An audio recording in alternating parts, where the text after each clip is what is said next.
አንድ ነገር ገባኝ አለችን። ምን ገባሽ ስንላት ህይወት ለካ ሩጫ አይደለችም አለች። ስንላት ምርጫ ናት አለች።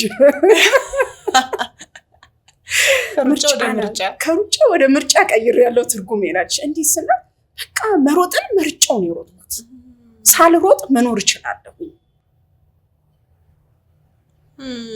ሳትሮጥ መኖርን መምረጥ ትችላለች።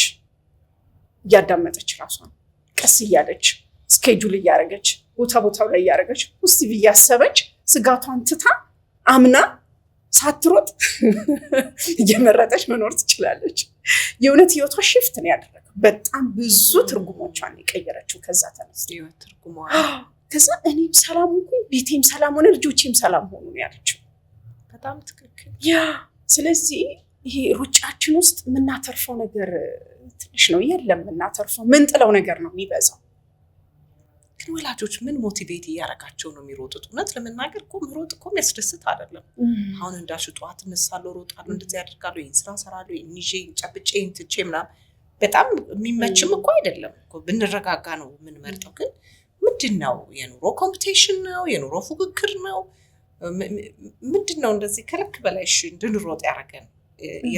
የሮጣችሁ ነው እያልሽን ነው እንግዲህ ወላጆች አብዛኞቻችን አይደለ ይመስላል። ወይንም ያገኘሻቸው ወላጆች እንደው ጀነራላይዝ እንዳላደርግ፣ ግን ምንድነው የሚያባክነን? ምንድነው ሞቲቬት የሚያደርገን ነገር?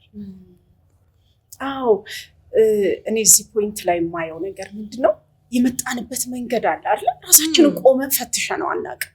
ዝም ብለን እያለን እየሄድን ከዛ አገባን እየሄድን ወለድን እየሄድን ከዛ ስራ ላይ እየሄድን ዝም ብለን እስኪ የሆነ ቀን ቆም ብለን ብናስብ እየሮጥኩ ነው እንደሚለው ይገባናል። የመጀመሪያው ነገር።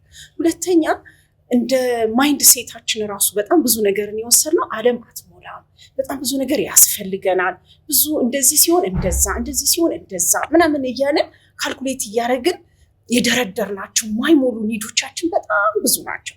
ስለዚህ ያን ሁሉ ኒድ ለመሙላት መሮጥ አለብን። ሮጠንም ግን አይሞላም። ኒድ ሞልቶ በቃ ሞልቶኛል እፎይ ተመስገን ያለ ሰው አጋጥሞሻል? እንደዛ እየሰራ ነው በቃ የሚሞት